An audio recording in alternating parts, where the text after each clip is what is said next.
का एक बार पुनः स्वागत। मैं डॉक्टर गजेंद्र सिंह शेखावत मोता महाविद्यालय सादुलपुर से आपका स्वागत करता हूं।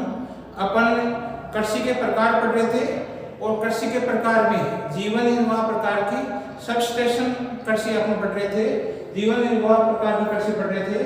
जीवन उपार्जन कृषि भी कहते हैं।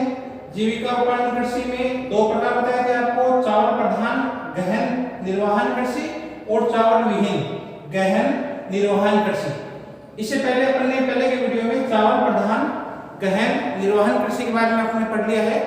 आज जीवन उपार्जन कृषि जीवन निर्वाहक कृषि में ही दूसरा प्रकार है चावल विहीन गहन निर्वहन कृषि। इस प्रकार की कृषि है जिसमें चावल की प्रधानता नहीं होती, चावल के अलावा दूसरी अन्य फसलों पर जोर दिया जाता है।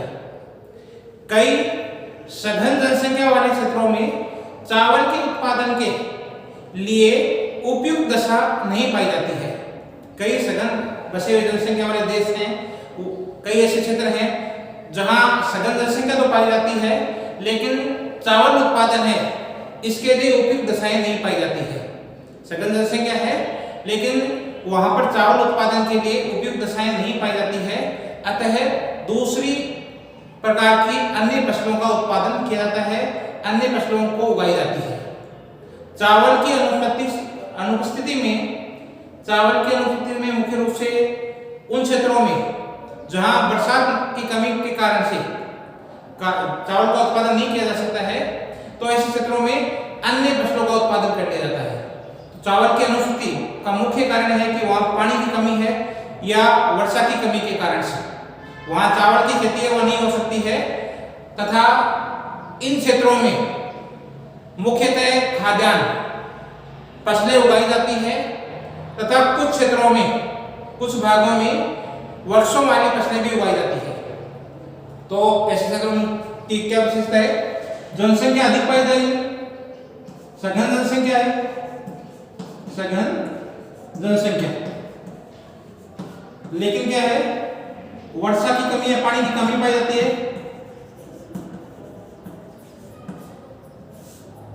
वर्षा की कमी पाई जाएगी। चावल के अलावा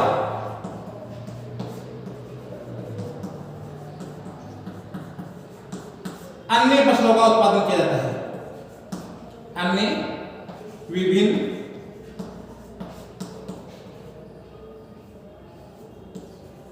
फसलों का उत्पादन होता है।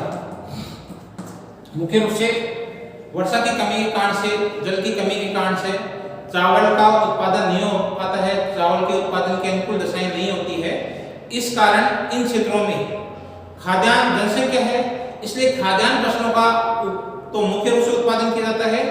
इसके अलावा कुछ क्षेत्रों में कुछ वृक्षों वाली फसलें भी उगाई जाती है। इस प्रकार की कृषि में मुख्य रूप से जो क्षेत्र हैं वो दक्षिणी पूर्वी एशिया वाले देश है, मानसूनी एशिया वाले देश है, दक्षिणी पूर्वी एशिया के देश, अफ्रीका के आंतरिक भाग, मुख्य रूप से मिस्र। इसके अंदर मिस्र आपका जो चावल विहीन कृषि है उसमें मुख्य रूप से जो अफ्रीका देश है, तो अफ्रीका देश में मुख्य रूप से जो मिस्र वाला भाग है उसमें मुख्य रूप से है ये कृषि की जाती है। इसके अलावा आपका जो अन्य आंतरिक भाग है अफ्रीका के कुछ भाग है विशेष में ये कृषि मुख्य रूप से की जाती है।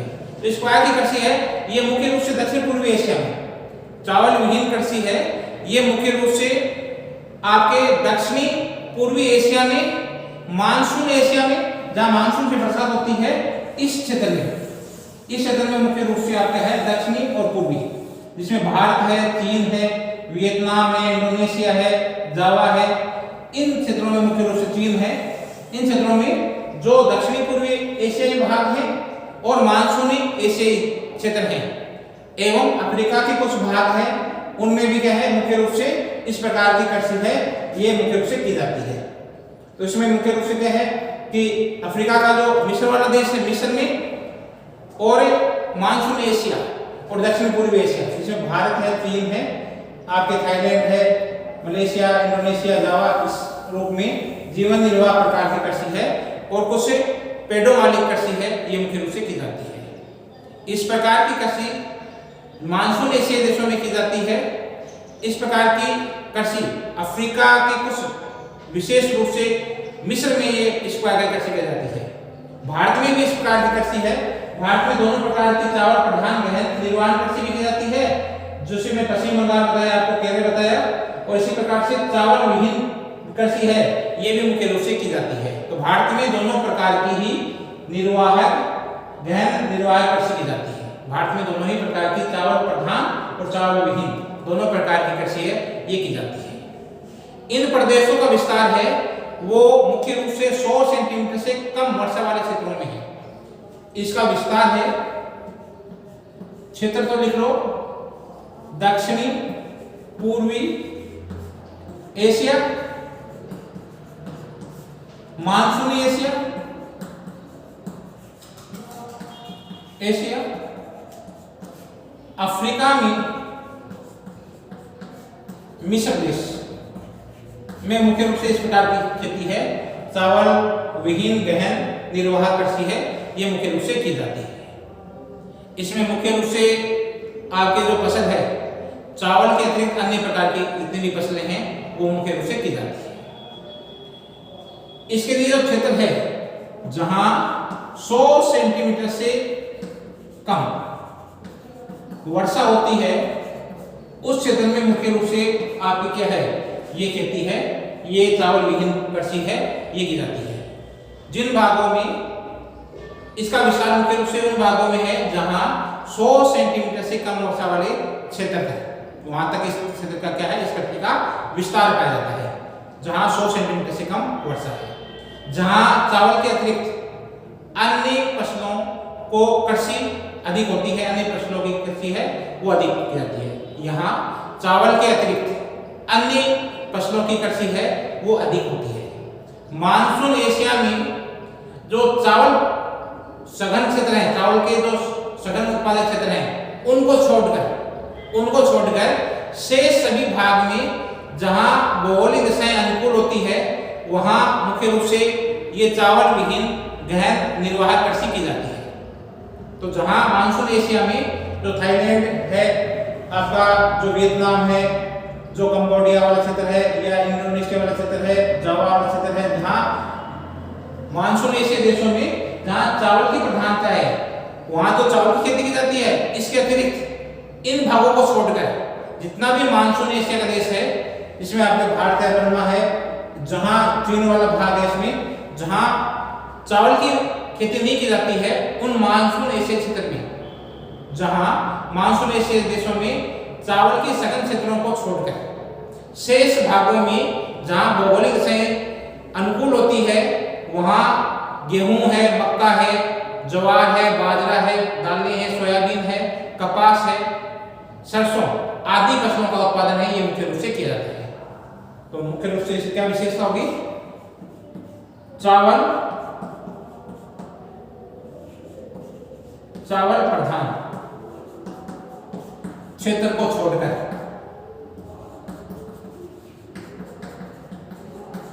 शेष मानसूनी एशिया के क्षेत्रों में जो अनुकूल दशा यदि पाई जाती है, कृषि के अनुकूल दशाएं पाई जाती है, वहां चावल विहीन गहन निर्वाह कृषि की जाती है। इस कृषि में मुख्य रूप से आपके है वो फसलें कौन कौन सी हैं, उसमें गेहूं है, मक्का है, ज्वार, बाजरा,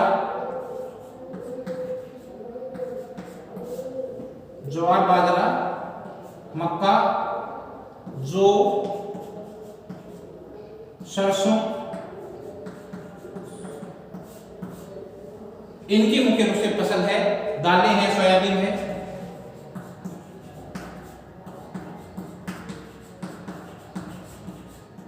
इनकी फसल मुख्य रूप से की जाती है चावल के अतिरिक्त गेहूं, मक्का, ज्वार, बाजरा, दालें, सोयाबीन, कपास,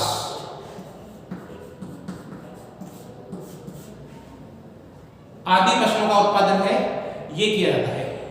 मानसून एशिया में विशेषकर जो दक्षिणी पूर्वी एशिया है, ये दक्षिणी पूर्वी एशिया है, इसमें एशिया में विश्व का 61% मूंगफली का उत्पादन होता है, 41% सोयाबीन होती है, 17% जौ होता है, 19% विश्व का इस दक्षिण पूर्वी एशिया देश में गेहूं का उत्पादन होता है, 51% ज्वार बाजरा उत्पादित किया जाता है।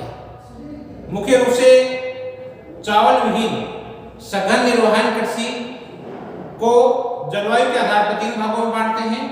तो दक्षिण पूर्वी एशिया है, दक्षिणी पूर्वी एशिया में जो मानसून एशिया है, मानसून एशिया में भी विशेषकर जो दक्षिणी पूर्वी एशिया का भाग है, दक्षिणी पूर्वी एशिया में, दक्षिणी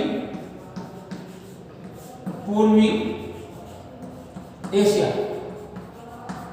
जो दक्षिण पूर्वी एशिया ये वाला भाग आपका है, दक्षिण पूर्वी एशिया वाला भाग है, इस दक्षिण पूर्वी एशियाई भाग में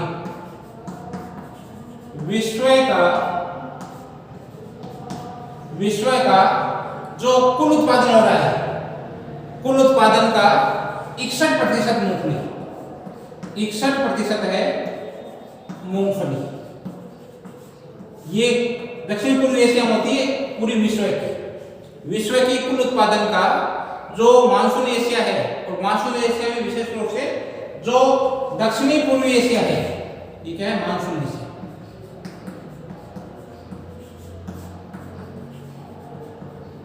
मानसून एशिया में भी दक्षिण पूर्वी एशिया में विश्व का 61% मूंगफली, 41% सोयाबीन, 41% सोयाबीन का उत्पादन किया जाता है। 41% सोयाबीन के अलावा जो 17% जो 19% गेहूं का उत्पादन है, वो मुख्य रूप से 19% है। 51% भाग आपका ज्वार बाजरा, विश्व का 51% भाग है बाजरे का, ज्वार का, वो मुख्य रूप से मानसून एशिया, और मानसून एशिया में भी दक्षिण पूर्व एशिया में विश्व का कुल उत्पादन का 51% ज्वार बाजरा है, वो दक्षिणी पूर्वी एशिया में उत्पन्न होता है, जो किस प्रकार की खेती है, चावल विहीन गहन निर्वाह कृषि है। तो मुख्य रूप से उत्पादन के हिसाब से 61% मूंगफली आपकी, 41% सोयाबीन, 17% जौ, 19% गेहूं और 51% ज्वार बाजरा विश्व का उत्पादन करता है दक्षिणी पूर्वी एशिया। चावल विहीन गहन निर्वाह कृषि को जलवायु के आधार पर 3 वर्गों में विभाजित किया जाता है। जलवायु के आधार पर, किसके आधार पर, जलवायु के आधार पर 3 भाग हैं इसके। जलवायु के आधार पर 3 भाग, ग्रीष्मकाल या वर्षाकालीन,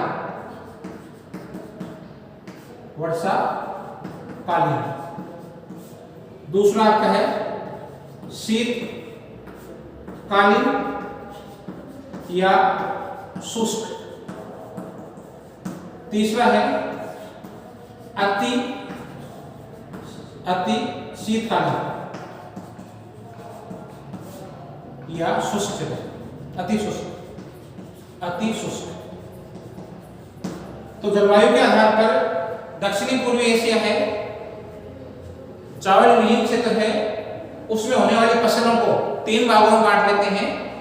चावल विहीन सघन निर्वाह कृषि पद्धति को जलवायु के आधार पर 3 भागों में बांटते हैं, ग्रीष्मकालीन या वर्षाकालीन फसलें, दूसरा है शीतकालीन या शुष्क मौसम की फसलें, शुष्क मौसम की फसलें, और तीसरा है अति शीत या अत्यंत शुष्क मौसमी फसलें। तो इस पे मुख्य रूप से जो जलवायु है, चावल विहीन कृषि है, इसको जलवायु के आधार पर 3 भाग हैं। ग्रीष्म या ग्रीष्म काल में जहाँ मानसून वर्षा होती है मुख्य रूप से एशिया में, वो ग्रीष्म काल में होती है।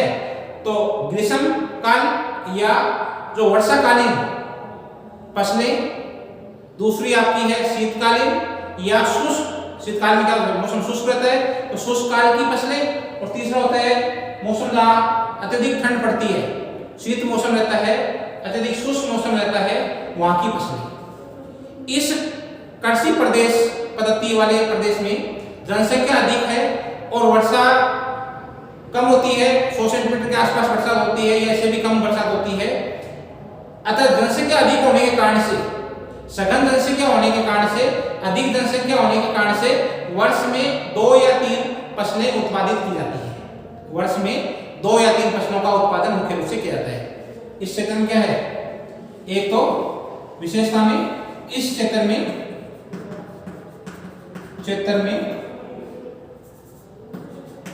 जनसंख्या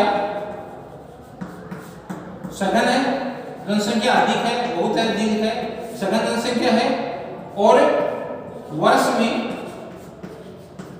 2 या 3 फसलें ली जाती है। जनसंख्या अधिक है और जनसंख्या अधिक होने के कारण से जनसंख्या का भरण पोषण करने के लिए इस कृषि पद्धति में चावल विहीन गहन जीवन निर्वाह कृषि में मुख्य रूप से यहाँ का जो क्षेत्र है, इस क्षेत्र में जनसंख्या अधिक है। इस कृषि पद्धति वाले क्षेत्र में जनसंख्या अधिक होने के कारण से वर्ष में 2 या 3 फसलें उत्पादित की जाती है, फसलें खेतों से प्राप्त करते हैं, लेते हैं। वर्षाकालीन जो फसलें हैं इसमें मुख्य रूप से मक्का, ज्वार, बाजरा, गन्ना और कुछ स्थान पर, छोटे मोटे स्थान पर चावल की खेती है, ये मुख्य रूप से की जाती है। तो मुख्य रूप से जो वर्षाकालीन फसलें हैं, वर्षाकालीन फसलों में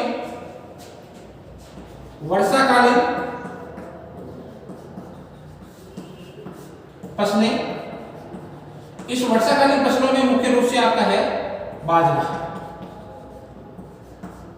मक्का,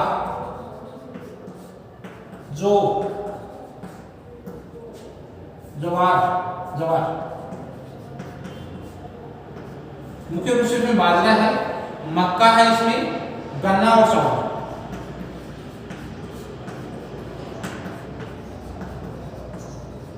ये सब क्या है, वर्षाकालीन, ग्रीष्मकालीन है, ग्रीष्मकालीन प्लस इसमें क्या है वर्षा वाली फसलें।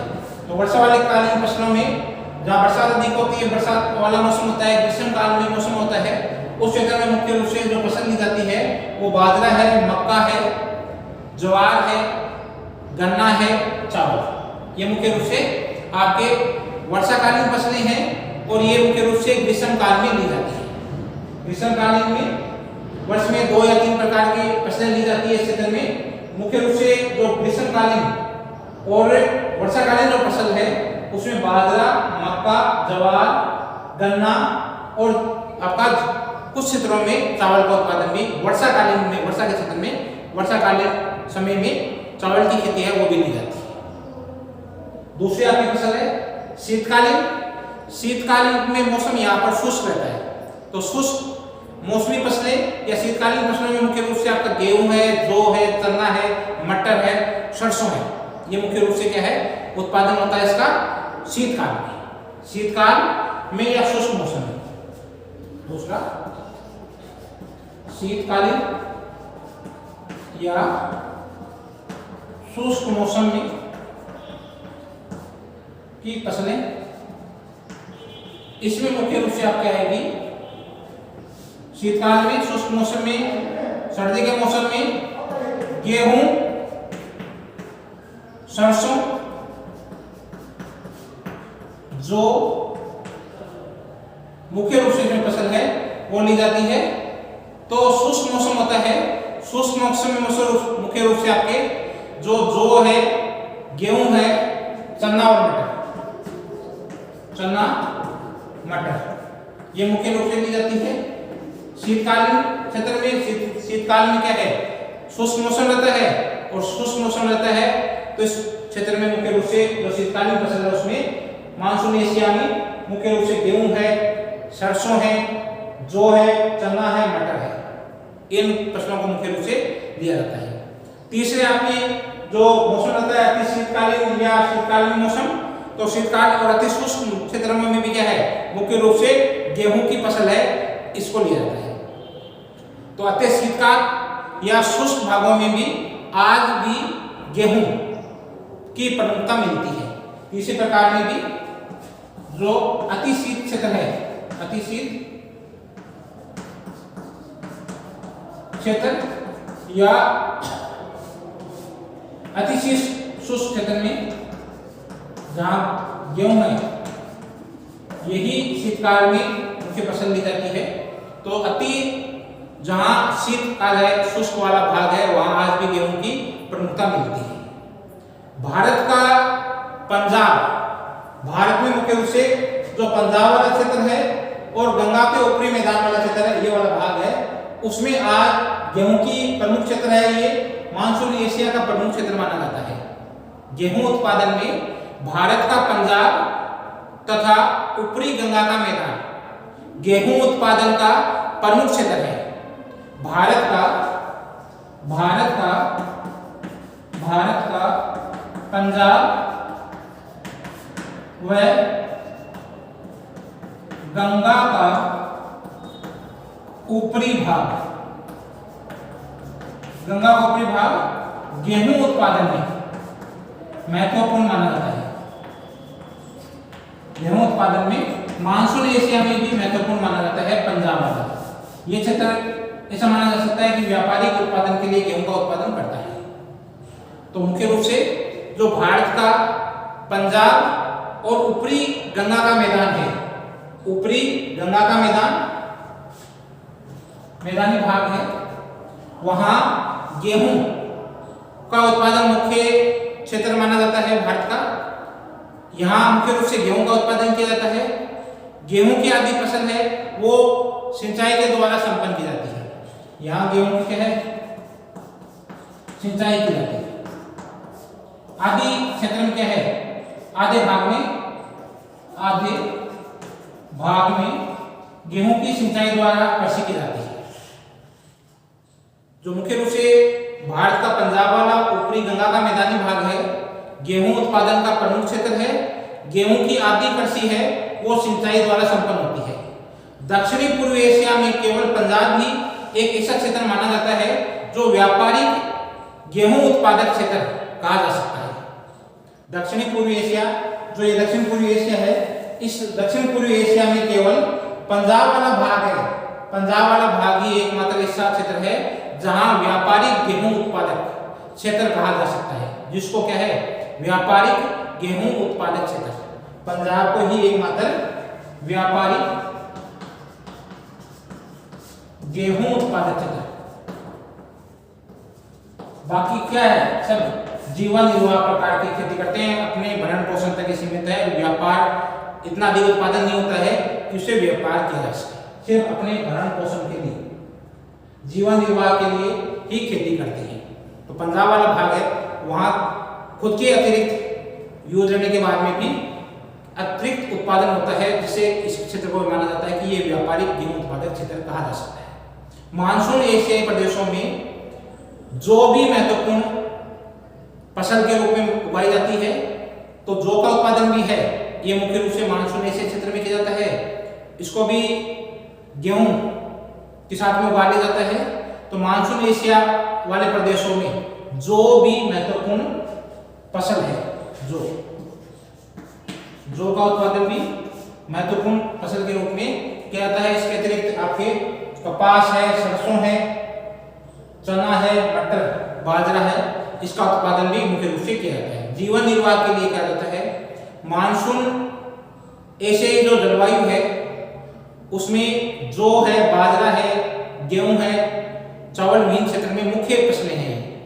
इनका मुख्य रूप से उत्पादन किया जाता है, जिसमें आपका गेहूं है, मक्का, जवार, बाजरा, दालें विभिन्न प्रकार की, सोयाबीन है, कपास है, सरसों, ये मुख्य यहाँ की फसलें हैं।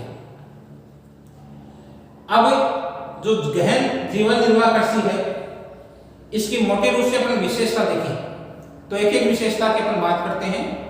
तो मुख्य रूप से गहन कृषि है। इस गहन कृषि की इनमें से जितनी भी आपको दोनों प्रकार की जो कृषि बताई है, चावल प्रधान निर्वाह कृषि और चावल विहीन गहन कृषि। तो गहन कृषि पद्धति जहां है, इस गहन कृषि पद्धति में इनकी क्या विशेषता है, गहन कृषि की मुख्य रूप से क्या विशेषता है? तो विशेषता में एक नंबर विशेषता इसकी है, यहां जोत का आकार छोटा होता है। जोत या खेत फार्म का आकार छोटा होता है। पहली विशेषता है खेतों का आकार होता है, बहुत छोटे छोटे खेत होते हैं, बहुत छोटे आकार की जोत भूमि होती है, खेतों के आकार होता है वो छोटा होता है। इसमें मैंने बताया था आपको कि जापान में खेतों का आकार है वो 0.6 हेक्टेयर क्षेत्र के खेत होते हैं, फार्म होते हैं 0.6 हेक्टेयर। और उसके बाद में ये बताया था कि भारत में आपके क्या है, पश्चिम बंगाल वाला क्षेत्र और जो मुख्य रूप से केरल वाला भाग है भारत में, ये तो जापान का जापान, और भारत में केरल व पश्चिम बंगाल, ये भारत में।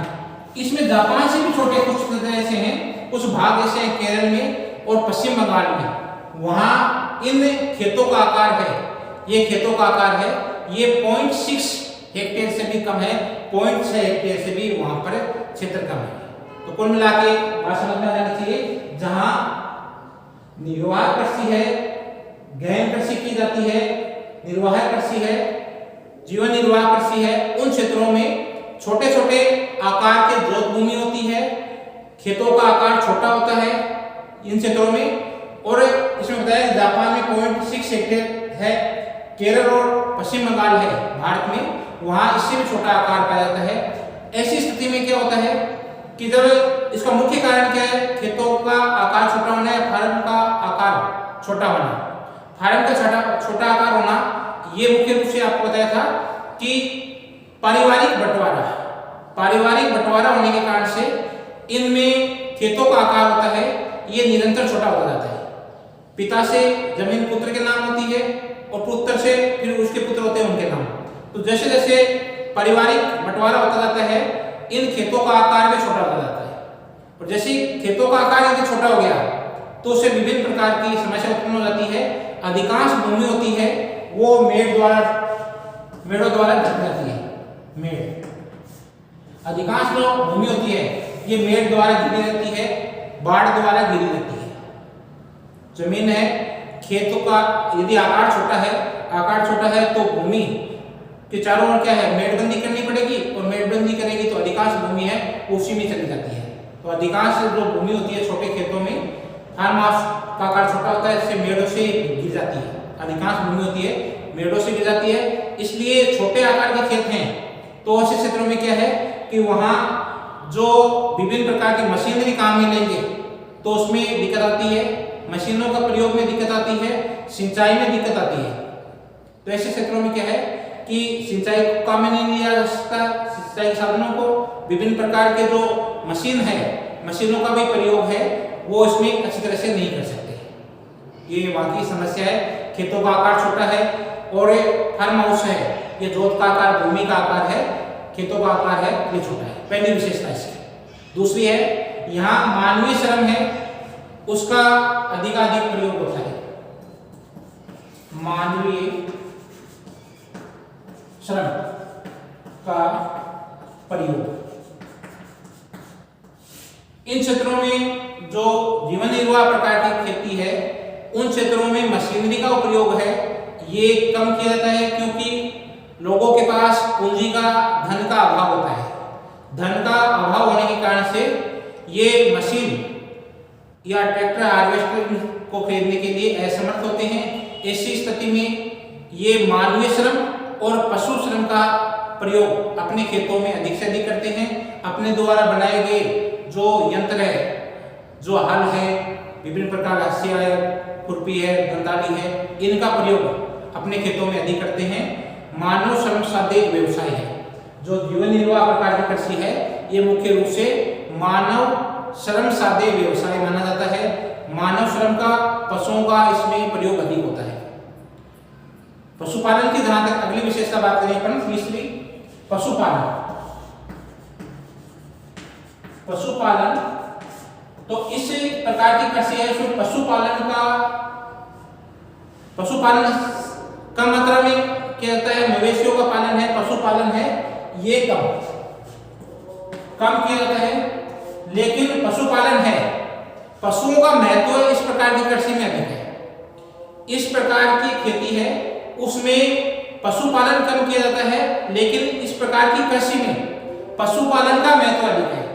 पशुपालन का महत्व अधिक है क्योंकि खेतों में काम करने के लिए विभिन्न प्रकार के बैल हैं, ऊंट गाड़ा है, इनका प्रयोग है। मानवीय श्रम के साथ साथ में पशुओं का प्रयोग भी मुख्य रूप से कृषि कार्य में किया जाता है। पशुओं के गोबर का प्रयोग मुख्य रूप से खाद के रूप में किया जाता है। खाद, इसमें रासायनिक का प्रयोग आज वर्तमान समय में होने लगा है, बढ़ गया है। लेकिन पहले क्या है कि जीवन निर्वाह प्रकार की कृषि में जो मवेशी है, मवेशी का प्रयोग दूध के लिए, मांस के अतिरिक्त ये लोग क्या है कि अलग से किसी प्रकार की खेती नहीं करते हैं। जो भूसी होता है या जो इनका फसल का अवशिष्ट भाग होता है वो ये चारे के रूप में इनको खिला दिया जाता है पशुओं को। पशुओं का विशेष स्थान नहीं होता है। मवेशी का पालन कम मात्रा में किया जाता है, लेकिन मवेशी का महत्व है, कृषि में अत्यधिक है। कृषि के लिए वो मुख्य रूप से साधन के रूप में, हल जोतने के लिए रूप में काम आते हैं, बोझा ढोने के लिए काम आते हैं, विभिन्न प्रकार के कृषि के साधनों के रूप में काम आते हैं। इसके अतिरिक्त दूध है, मांस है, चमड़ा है, इनसे ये वस्तुएं प्राप्त करते हैं। और दूध के अतिरिक्त जो इनसे जो जितने भी पशु हैं उनसे जैसे भेड़ है तो ऊन प्राप्त करते हैं, इनका पालन किया जाता है मुख्य रूप से, तो इनका महत्व है। मवेशी पशुपालन का ज्यादा ध्यान नहीं दिया जाता, लेकिन कृषि में पशुपालन का विशेष स्थान है। इसके अतिरिक्त विभिन्न प्रकार की फसलें पैदा की जाती है। मुख्य रूप से आपको बताइए इस प्रकार की खेती है जो